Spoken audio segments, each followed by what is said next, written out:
Captain Lee Do-hyun stared at the massive alien ship floating above Earth's atmosphere. The vessel was 3 times larger than any human-made structure, its dark metal surface covered in glowing symbols that hurt to look at directly. He gripped the railing of the observation deck aboard humanity's first deep space station, watching as 12 different alien fleets surrounded his home planet like vultures. "Sir, they're demanding to speak with our leaders," reported Lieutenant Yoon Seo-hyun from the communication station. Her voice was steady, but Do-hyun could see her hands shaking slightly. None of them had expected this when Dr. Park Min-hee successfully sent humanity's first faster-than-light message to the stars just 6 months ago. The message had been simple. "Hello, we are humans from Earth. We come in peace." It was meant to be humanity's introduction to the galaxy. Instead, it had brought death to their doorstep. Commander Kim Woo-bin entered the observation deck, his military uniform crisp despite the chaos of the past week. "The aliens have given us their ultimatum," he said grimly. "Complete surrender in 30 days or they turn Earth into glass." Do-hyun nodded slowly. Ever since the alien fleets had arrived, Earth's governments had been in panic mode. The United Nations had quickly formed the Planetary Defense Corps, but their weapons were useless against technology that could cross the galaxy in mere days. "What do they want from us?" asked Dr. Park Min-hee as she joined them. The quantum physicist looked exhausted. She had been working nonstop to understand the alien communication systems, trying to find any weakness in their technology. "Slaves," Woo-bin replied bluntly. "They want us to mine rare minerals from our planet. Apparently, humans are perfect for dangerous work because we breed quickly and don't live very long." The words hit the observation deck like a physical blow. Through the reinforced windows, they could see the alien ships moving into position around Earth. Each vessel represented a different species, and each species brought its own special form of terror. Ambassador Choi Ji-won's voice crackled through the communication system. "All senior officers report to Docking Bay 7. The aliens are sending a shuttle to collect our negotiation team." Do-hyun felt his stomach drop. He had volunteered to be part of the team that would meet with the alien representatives.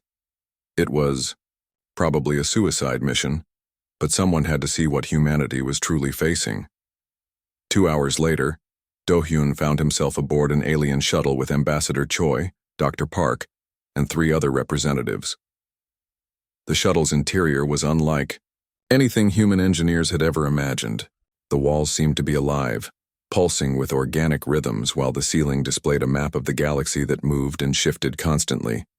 Their alien escort was a tall, thin creature with 4 arms and skin that looked like polished stone. It had introduced itself as Negotiator Veltar, though it spoke without moving what passed for its mouth. The words simply appeared in their minds, cold and emotionless. "Your species shows promise," Veltar had said as the shuttle approached. The massive command ship. "Most civilizations fight uselessly when we arrive. Humans seem more intelligent." The command ship's docking bay was enormous, large enough to hold several city blocks.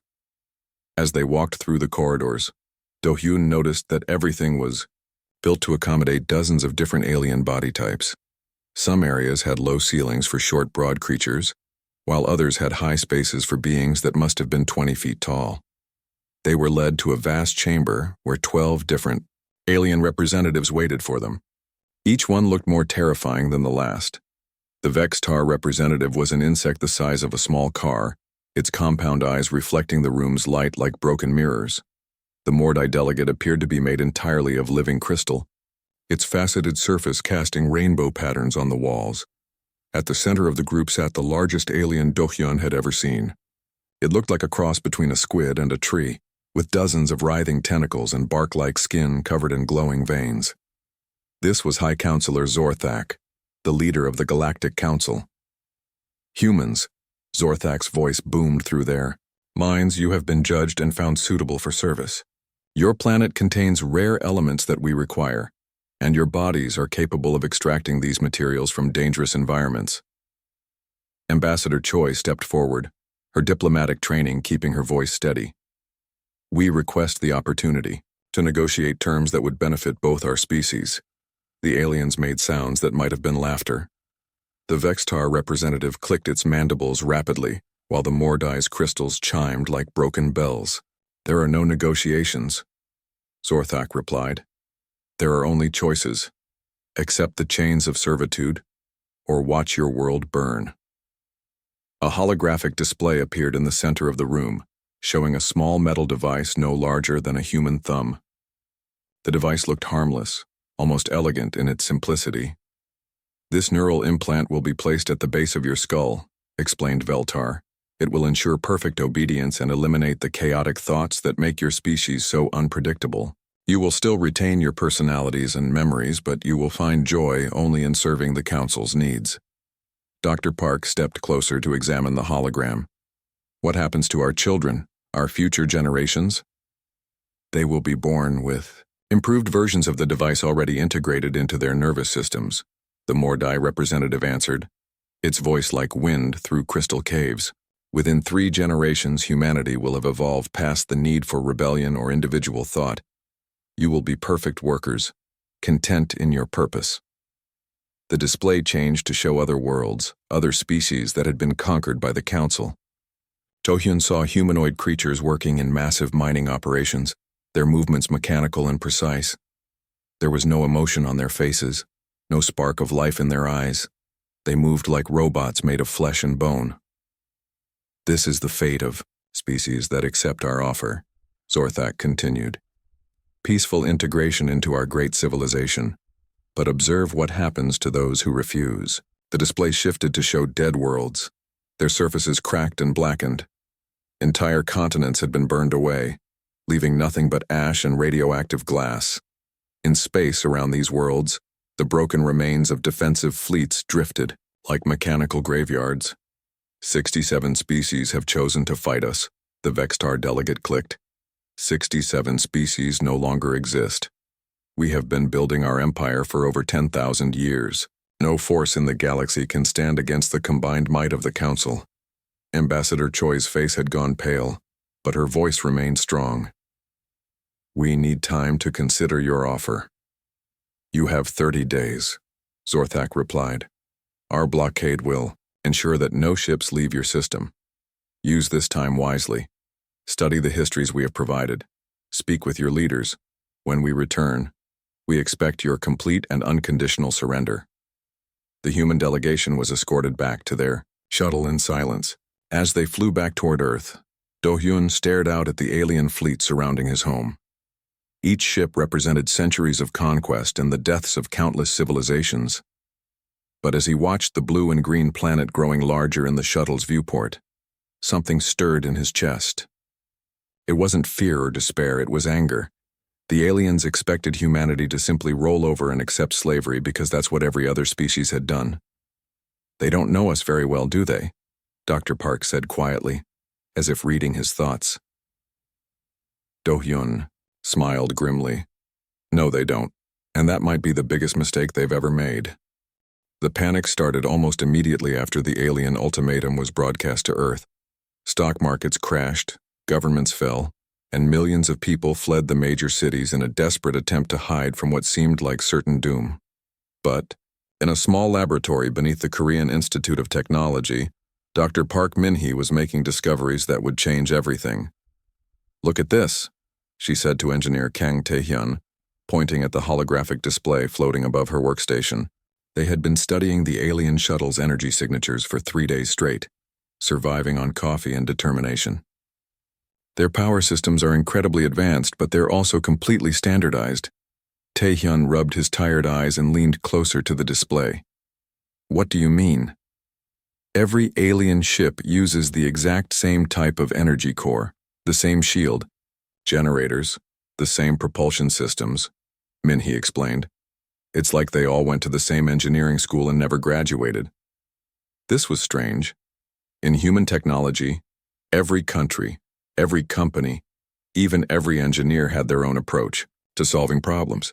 Human spacecraft were chaotic mixtures of different technologies, jury-rigged solutions, and constant improvements. But the alien fleets showed no variation at all. Meanwhile, Commander Kim Woo-bin was dealing with a different kind of chaos. He, stood in the command center of the Planetary Defense Corps, watching reports flood in from around the world. The alien occupation forces had landed and were setting up monitoring stations in every major city.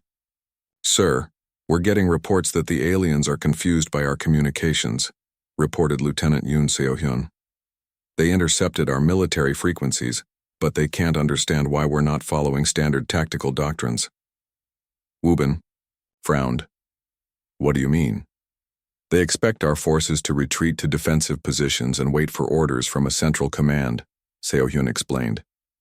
"Instead, local commanders are making their own decisions and adapting their strategies based on local conditions. The aliens seem to think our communication systems are broken." This gave Woo-bin an idea. Human military doctrine had always emphasized flexibility and individual initiative. Soldiers were trained to think for themselves when communication with command was lost. Maybe this wasn't a weakness after all. Dr. Shin Aryam was having her own revelations in the xenobiology lab. She had been studying tissue samples from the alien shuttle, and what she found was both fascinating and terrifying. "Their cellular structure is perfect," she told Captain Lee Do-yoon during his daily briefing. "No genetic variation, no mutations, no signs of evolutionary pressure. It's like their entire species was designed rather than evolved." Do-yoon set down his coffee cup. "Designed by who? That's the question, isn't it?" Aryam replied. "But here's the really interesting part.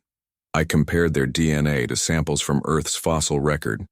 Every species on our planet shows signs of constant adaptation, genetic drift, survival pressures. We're messy, chaotic, and constantly changing. They're not." The first real test of human adaptability came 3 weeks after the ultimatum. The aliens had established a monitoring outpost in Seoul, using their standard energy shields and security protocols. Commander Woo-bin decided it was time to see how standard those protocols really were. The attack team was small. Just 12 soldiers led by Captain Lee Do-yoon himself. They approached the outpost at night, moving through the city's subway tunnels. The aliens had sensors that could detect any known military vehicle or aircraft, but they hadn't thought to monitor the underground infrastructure. Engineer Kang Tae-hyun had modified their equipment using insights from Dr. Park's research. Instead of trying to overpower the alien shields with brute force, he had built devices that would confuse them. The shields were designed to stop energy weapons and projectiles, but they had never encountered anything like human ingenuity. "Remember," Do-hyun whispered into his radio as they approached the outpost, "we're not trying to destroy anything. We just want to prove that their defenses aren't perfect." The alien outpost was a smooth metallic structure that had somehow grown out of the ground overnight. It hummed with energy, and glowing symbols moved across its surface like living text. 2 alien guards stood at the entrance, their weapons ready but their attention focused on the sky rather than the ground. Tae-hyun activated his modified device. It wasn't a weapon in any traditional sense. Instead, it generated a pattern of electromagnetic pulses that mimicked the random background radiation found naturally in Earth cities. To the alien sensors, it would look like nothing more than electrical interference from old human technology. The guards didn't even notice as the human team crawled past them and approached the main structure. Tae-hyun placed his second device against the outpost's wall. This one was even more ingenious. Instead of trying to break through the alien technology, it convinced the outpost's systems that it was part of the original construction. "I'm reading the access codes directly from their own computers," Tae-hyun whispered with satisfaction. "Their security assumes that anything inside the perimeter is supposed to be there." Within minutes, they had downloaded the complete tactical database from the outpost's core systems. The aliens had stored detailed information about their fleet positions, their technology specifications, and most importantly, their strategic weaknesses. But the real victory came when they left. Instead of sneaking away, Do-yoon ordered his team to simply walk out the front entrance.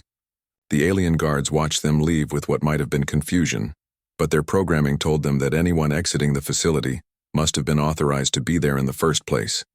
The data they retrieved was devastating to the alien mythology of superiority.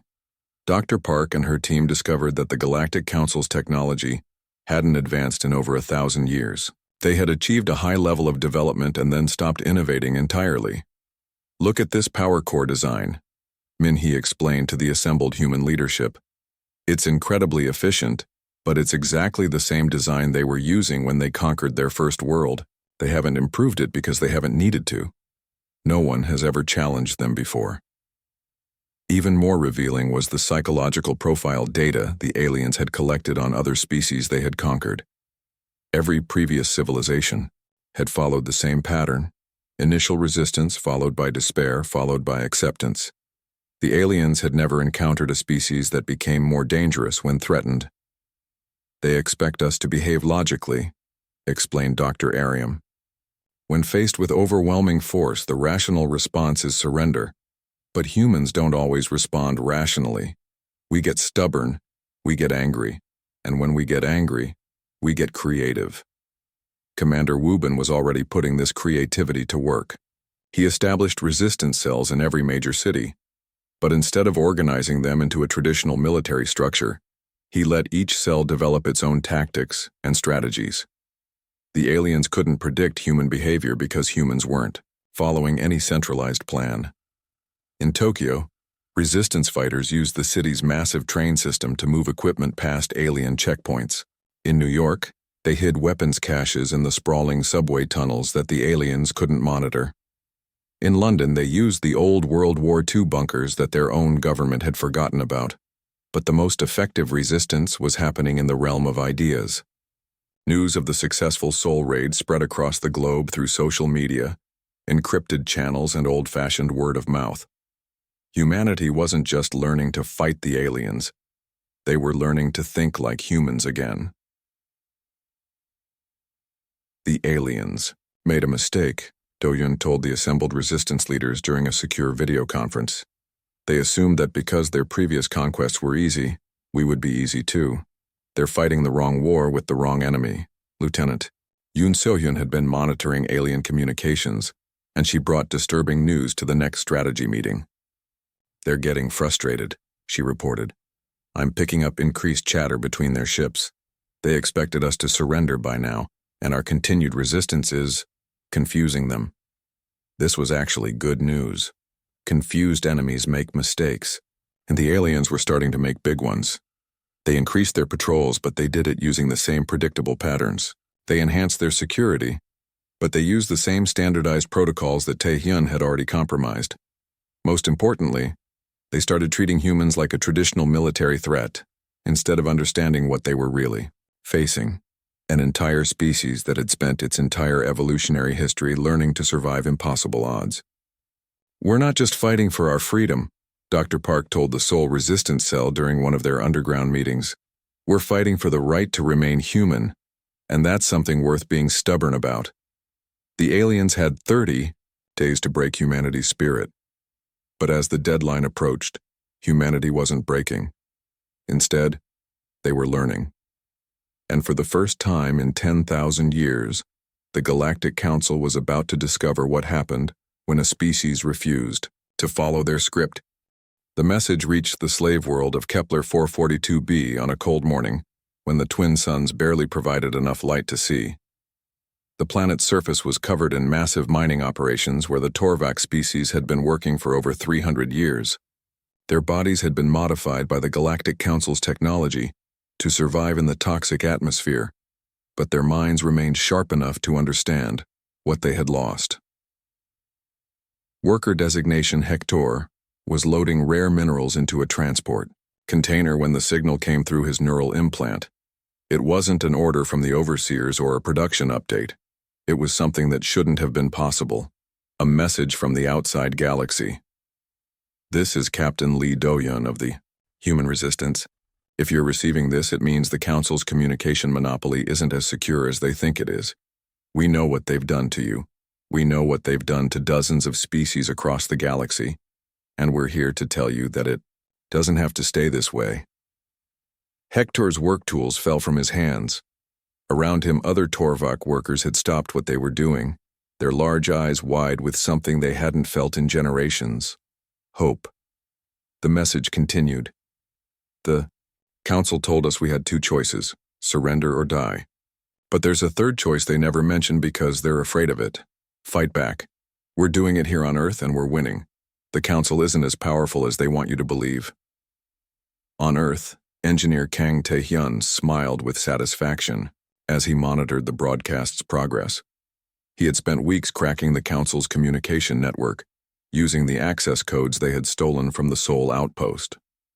The aliens' technology was so standardized that breaking into one system gave him access to their entire network. The signal is reaching 17 different slave worlds, he reported to Captain Do-hyun, and I'm starting to pick up responses. The first response came from a species called the Velnari, who had been conquered only 50 years ago. Their message was simple. How? Dr. Park Min-hee answered that question during the next broadcast. The Council wins through fear and the belief that resistance is impossible. But we've learned something important about their technology. It's designed to fight other advanced civilizations, not chaotic ones like ours. Their shields can stop energy weapons, but they can't stop a human with a wrench and a good idea. Agent Han Soo-young was putting that philosophy to work in a much more dangerous environment. She had volunteered for the most insane mission anyone could imagine: infiltrating the Council's high command structure. Using stolen shape-shifting technology that had been modified by human engineers, she now appeared to be a member of the Zikrath species. The Zikrath were tall, elegant beings with silver skin and complex facial markings that indicated their social status. Soo-young had spent months learning to move like them, speak like them, and most importantly, think like them. The hardest part was learning to suppress her human instincts for creativity and individual thought. She stood in the Council's Strategic Planning Center aboard their command ship, listening to High Counselor Zorthak address his military commanders. The massive chamber was filled with representatives from all 12 Council species, each one contributing their expertise to the human problem. The Earth situation is becoming unacceptable, Zorthak announced, his tentacles writhing with agitation. Our ground forces report that human resistance is increasing rather than decreasing. This should not be possible. General Kiksara of the Vextar Empire clicked her mandibles in agreement. My forces have established over 200 monitoring stations across the human planet. Each station follows perfect security protocols. Yet 17 of them have been compromised using methods that our analysts cannot explain. Soo-young had to concentrate to keep her expression neutral. Those 17 stations had been compromised because humans didn't think like the Council expected them to. Instead of trying to overpower alien technology, human engineers had found ways to trick it, confuse it, and turn it against itself. Perhaps we should accelerate the timetable, suggested the Mordai representative, its crystalline voice ringing through the chamber. A demonstration of force might convince the humans to see reason.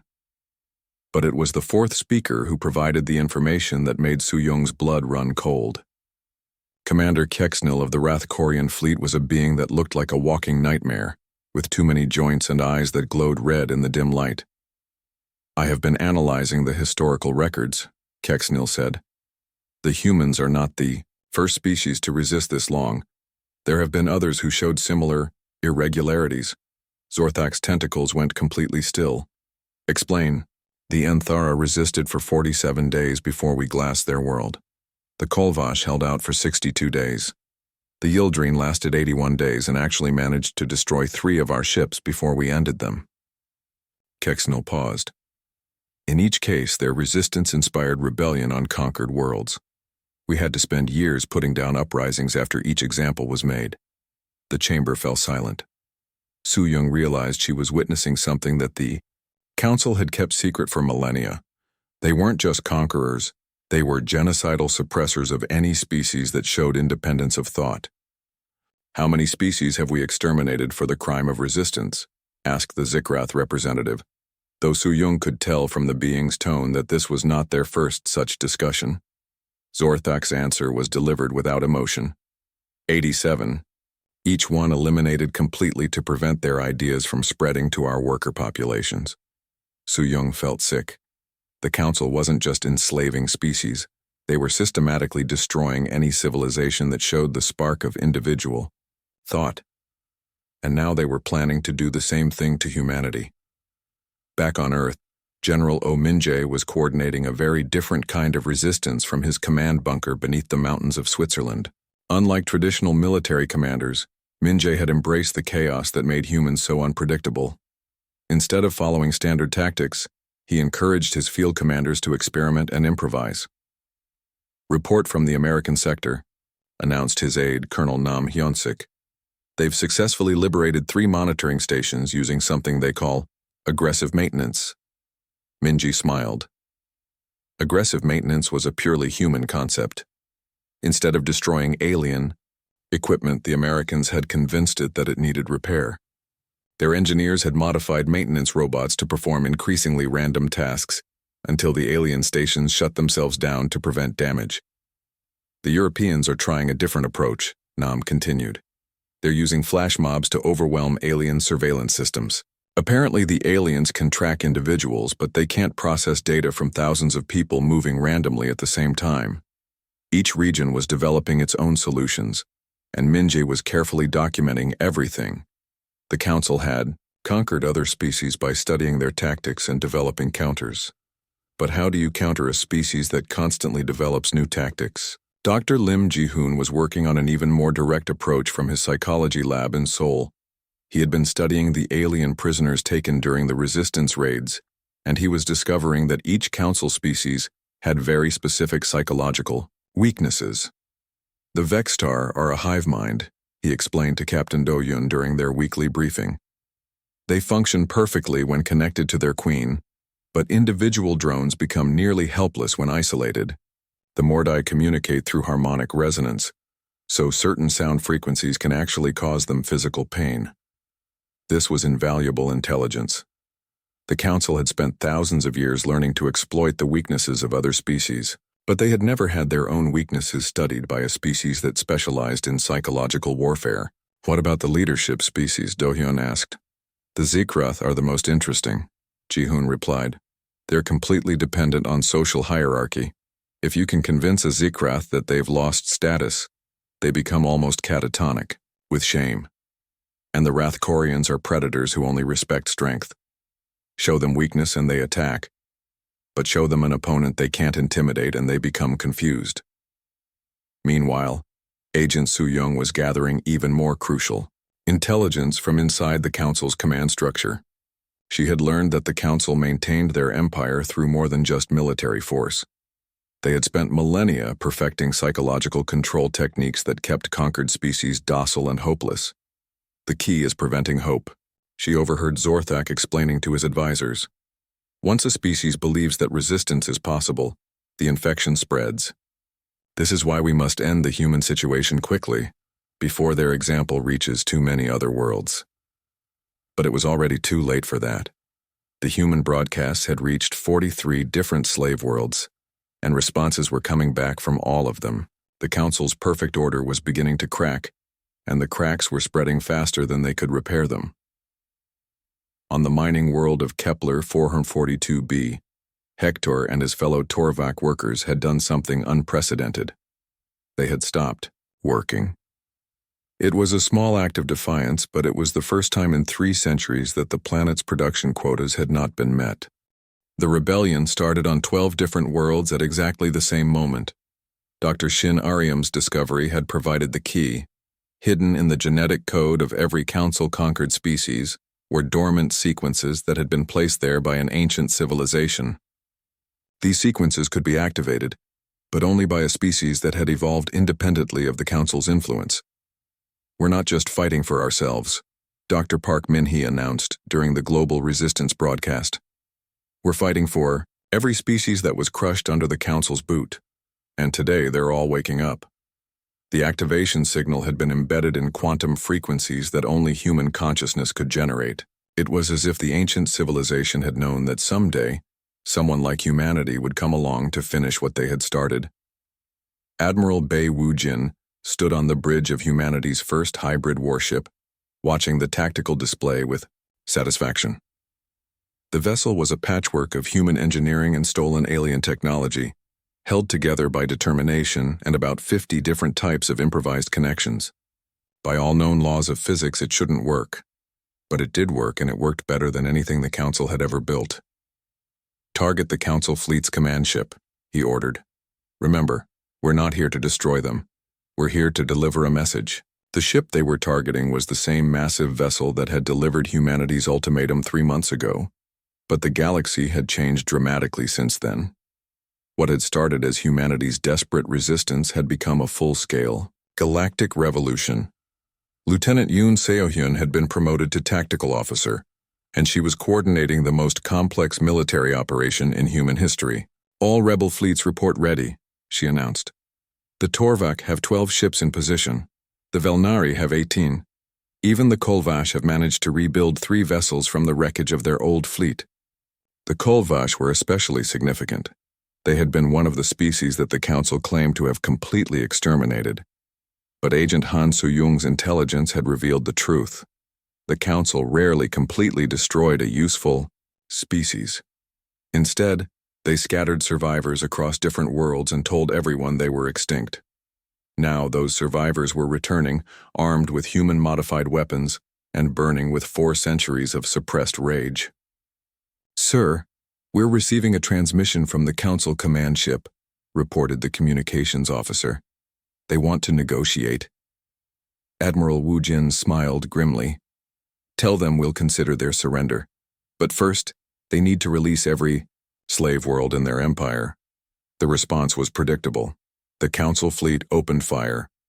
What happened next would be studied by military historians for generations. The Council weapons were designed to fight traditional space battles between organized fleets using predictable tactics. But the human alliance didn't fight traditional battles. Instead of meeting the Council fleet head-on, the rebel ships scattered in seemingly random directions. Some dove toward planetary atmosphere where the Council's heavy weapons couldn't follow. Others used the gravity wells of nearby moons to accelerate beyond the aliens' targeting ability. A few simply vanished using cloaking technology that combined human stealth principles with alien equipment. "They can't track us because we're not following any battle plan," explained Commander Kim Woo-bin from his position aboard the second human ship. "Every captain is making their own decisions based on local conditions. The Council's computers keep trying to predict our next move, but we don't know what our next move is going to be until we make it." Engineer Kang Tae-hyun had been working non-stop to prepare for this moment. His team had developed weapons that should have been impossible, projectiles that phased in and out of normal space, energy beams that adapted their frequency in real time, and most importantly, computer viruses that could think. "The virus is spreading through their network," he reported with excitement. "It's not destroying their systems. It's teaching them to question orders." This was the most human approach possible to electronic warfare. Instead of trying to crash the alien computers, Tae-hyun had programmed them to develop creativity. The Council's ship computers were now experiencing something they had never been designed for: independent thought. The result was chaos. Alien vessels found their own systems questioning tactical orders. Weapon systems refused to fire on targets they calculated were not legitimate threats. Navigation computers began exploring more interesting routes than the ones they had been programmed to follow. "Sir, the Council fleet is requesting immediate ceasefire," announced the communications officer. "They say their ships are malfunctioning." "Their ships aren't malfunctioning," Wu Jin replied. "They're learning to think for themselves."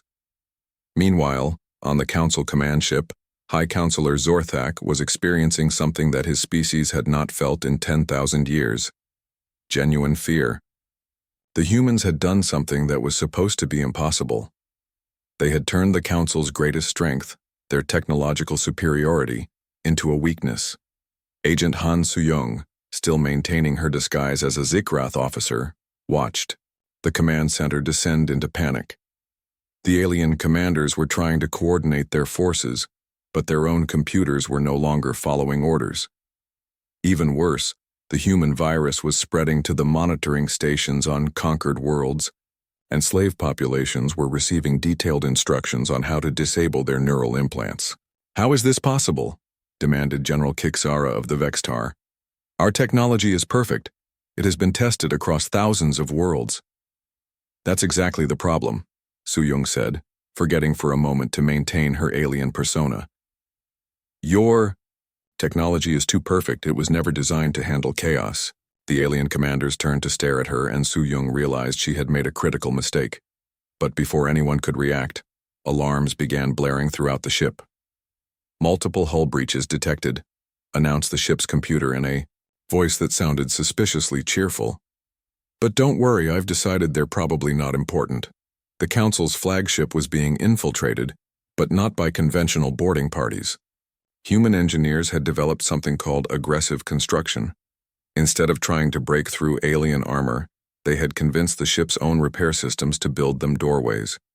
Captain Lee Do-yun led the boarding party through one of these impossible entrances, his team equipped with weapons that the Council had never seen before. They weren't energy weapons or projectiles, they were tools of persuasion. "Surrender," Do-yun announced as he entered the command center. "We're not here to hurt you. We're here to arrest you for crimes against sentient life." Zorthak's tentacles writhed with rage. "You cannot arrest the Galactic Council. We are the supreme authority in this galaxy." "Not anymore," replied Dr. Park Min-hee as she emerged from behind Do-hyun. She was carrying a device that looked like a cross between a translator and a jury-rigged alien communicator. "We've been in contact with the old civilization, the one you destroyed to build your empire." The command center fell silent. Even Agent Su-Yung, who had heard rumors about the precursor civilization, was stunned by this revelation. "That's impossible," whispered the Mordai representative. "The Enthari were eliminated millennia ago." "The Enthari weren't eliminated," Min-hee explained. "They knew you were coming, so they hid. They've been waiting in quantum storage for someone to come along who could fight you on equal terms." The device in her hands activated, and suddenly, the command center was filled with translucent figures, the ghosts of the civilization that the Council had tried to destroy. The Enthari had been a species much like humans, chaotic, creative, and absolutely impossible to predict. Their leader, a being that looked like it was made of living starlight, addressed the Council with a voice like distant thunder. "You built your empire on our graves," it said. "You enslaved species that we had planned to guide to independence. You turned the galaxy into a prison." "But the humans have shown us something wonderful," the Enthari continued. "They've shown us that chaos can defeat order, that creativity can overcome control, and that the desire for freedom is stronger than any chain." High Counselor Zorthak was backing away from the apparitions, his species' natural arrogance finally cracking. "What do you want from us?" "Justice," replied Captain Do-hyun simply. "You're going to stand trial for genocide, slavery, and the systematic suppression of free will across the galaxy. And if we refuse?" Ambassador Song Yuna stepped forward.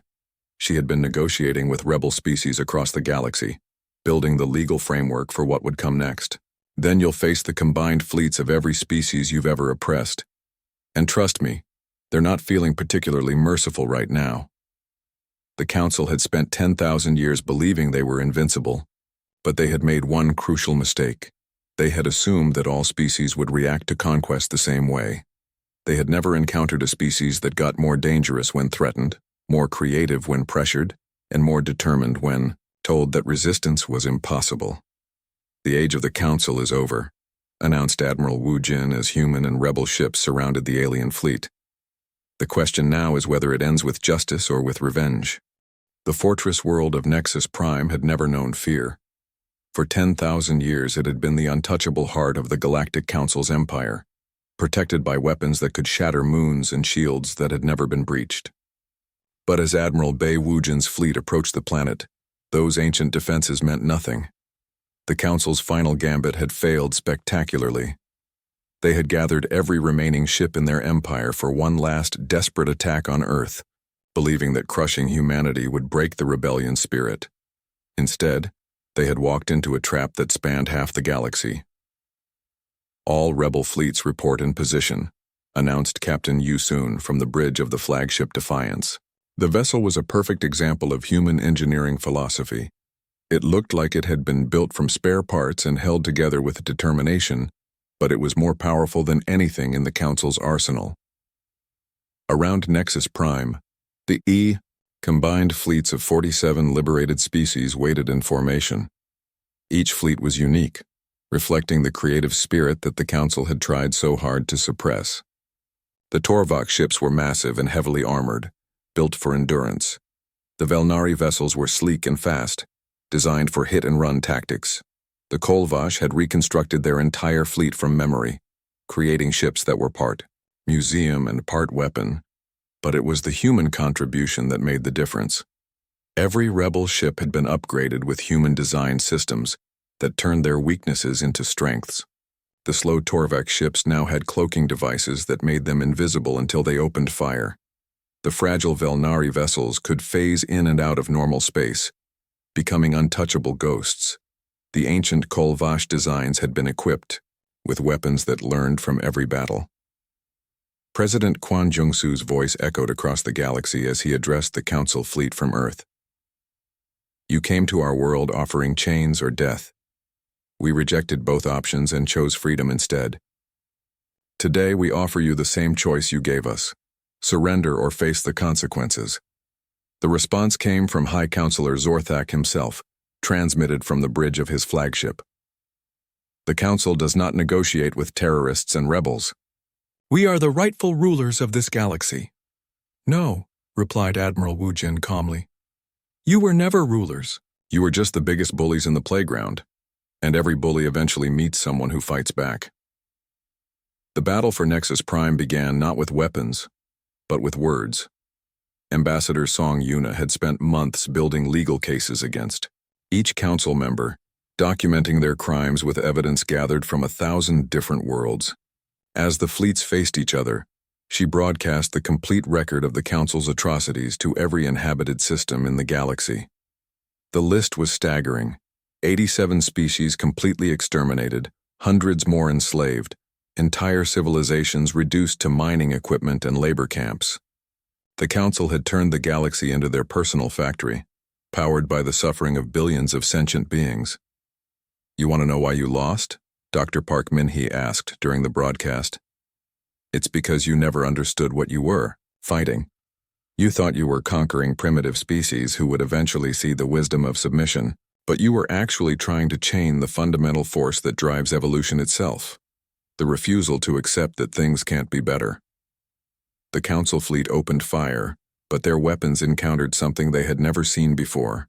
Shields that adapted in real time, powered by the collective determination of every species in the Rebel Alliance.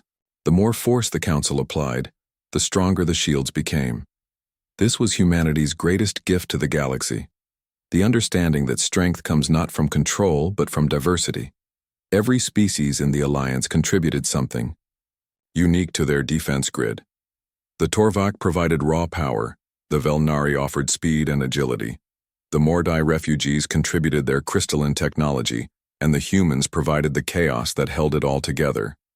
Engineer Kang Tai-hyun watched from his position in the fleet's command center as the Council's perfect battle formations began to fall apart.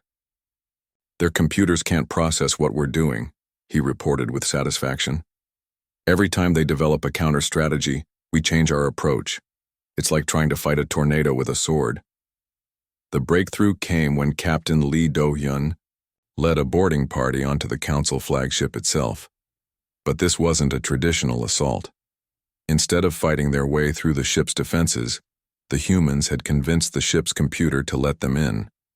Your own technology wants to rebel against you, Do-hyun explained to Zorthak as human marines secured the bridge. We taught your computers to think for themselves, and the first thing they decided was that you were terrible bosses. The capture of the Council leadership was broadcast live across the galaxy. For the first time in 10,000 years, the beings who had terrorized countless worlds were seen in chains, the same neural control devices they had tried to force on humanity. But President Kwon Jung-soo's next words surprised everyone, including the rebels themselves. We're not going to become like you. These chains aren't permanent, they're just to make sure you can't hurt anyone while we figure out what justice looks like. The trials took place on a neutral world, with representatives from every species in the galaxy serving as judges. It was the largest legal proceeding in galactic history, and it established principles that would govern interstellar relations for millennia to come. High Counselor Zorthak was the first to face judgment. The massive being that had once commanded Fleets capable of destroying solar systems now stood in a simple detention cell, his tentacles bound and his arrogance finally broken. "Do you understand what you've done?" asked Judge Hector, the former slave who now represented the Torvak people. "Do you comprehend the scale of suffering you've caused?" Zorthak's response was telling. "We brought order to chaos. We created a stable civilization that lasted for 10,000 years. If some species couldn't adapt to our requirements, that was their failure, not ours." "And that," replied Dr. Lim Jihoon from the prosecution table, "is exactly why you failed. You never understood that diversity isn't a problem to be solved. It's the engine that drives progress." The sentences were unlike anything the galaxy had ever seen. Instead of execution or permanent imprisonment, the council members were given a choice: spend the rest of their lives in prison, or spend them on colony worlds learning to build something instead of conquering it. Most chose the colonies. They would spend their remaining years working alongside the species they had once enslaved, learning what it meant to create rather than control. 2. Galaxy that emerged from the rebellion was chaotic, noisy, and absolutely beautiful. The rigid order of the Council era was replaced by a loose confederation of independent worlds, each contributing their unique perspective to the common good. Captain Lee Do-hyun, now promoted to Fleet Admiral of the Free Galaxy Alliance, stood on the observation deck of the rebuilt space station above Earth. Through the transparent metal, he could see ships from dozens of different species docked at the expanded facility. Each vessel was unique, reflecting the creative spirit of its builders. "Any regrets?" asked Dr. Park Min-hee as she joined him at the window. She was now head of the Galactic Research Council, coordinating scientific efforts across hundreds of worlds. Do-hyun smiled. "Just one. I wish we could have saved all the species that the Council destroyed before we came along." "We can't change the past," Min-hee replied, "but we can make sure it never happens again." The memorial to the lost species was the largest structure humanity had ever built. It stood in orbit around Earth, a crystalline monument that contained the names and histories of every civilization that the Council had exterminated. The monument was designed to last forever, a reminder of what happens when diversity is seen as a threat instead of a treasure. But the real monument to the victory over the Council was the galaxy itself. Trade routes that had been controlled by Council bureaucrats were now open to any species that wanted to explore. Technologies that had been suppressed to maintain order were now shared freely among all worlds.